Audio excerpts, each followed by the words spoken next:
Hi guys, welcome to the Hunter Report, and today we're going to be looking into flashes and why flashes are so important for photography. So I have my Sony camera here with the built-in flash. Let's pop it.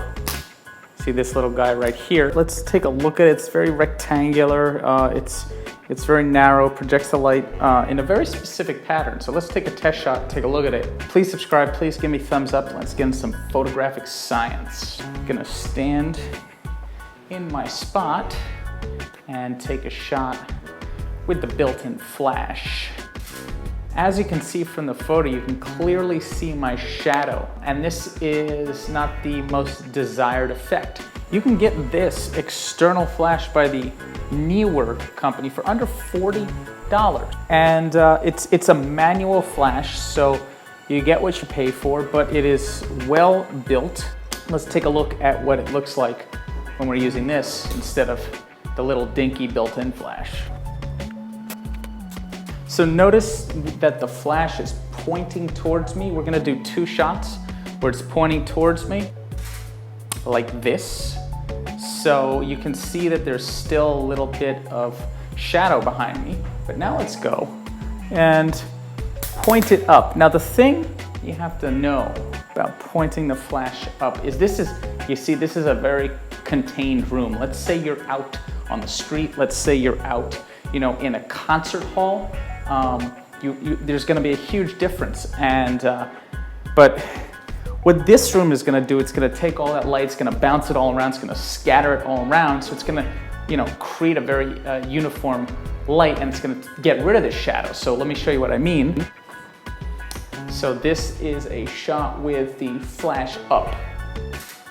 All right, so you're able to see, you get a really nice uniform flash, and this works great in a contained room. But if you're in any kind of room that's larger than this, the light isn't going to bounce around. Light falls off 1/r squared exponentially. So a room twice as large as this will be like half as bright, and anything larger than that, and the flash is almost gonna be pointless. So for $40, you can get this really great starter flash. But if you really want to get to the next level, I wouldn't recommend getting a more expensive flash. I would recommend getting an excellent diffuser. This is the Fong Lightsphere diffuser. So you see it's spherical. It literally turns the light into a sphere. You can use this both ways. When the camera is pointed at you, this sphere diffuses the light very nicely. And when the flash is up, this also produces a spherical light pattern. So let's first do a shot where the diffuser is pointing directly at me. So he just straps onto any camera here. It's pointed at me.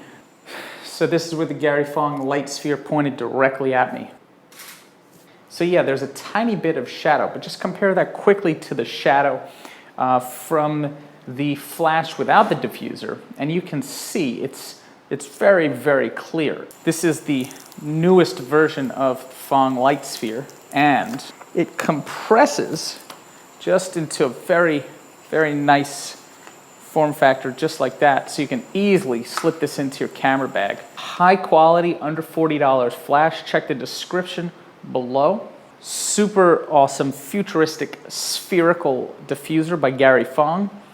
These two in your bag, and your level of flash is gonna go up so much. Please subscribe, please give me thumbs up. So we're in a really dark hallway right here, and our goal is to shoot this doorknob right here. Just some important tips of how to get the most bang out of your buck in very low light conditions. Please subscribe, please give me thumbs up. We're using the Sony a6000 here, and it's all about focus. It's all about focus. So we're in continuous autofocus mode. Let's get even darker. So notice we pop the flash and the display gets brighter. So this helps us focus on our target. Let's notice how on the bottom left of the camera there is a green dot. So look, I have no focus, and it's a bracket, and it just turned to a dot. So the camera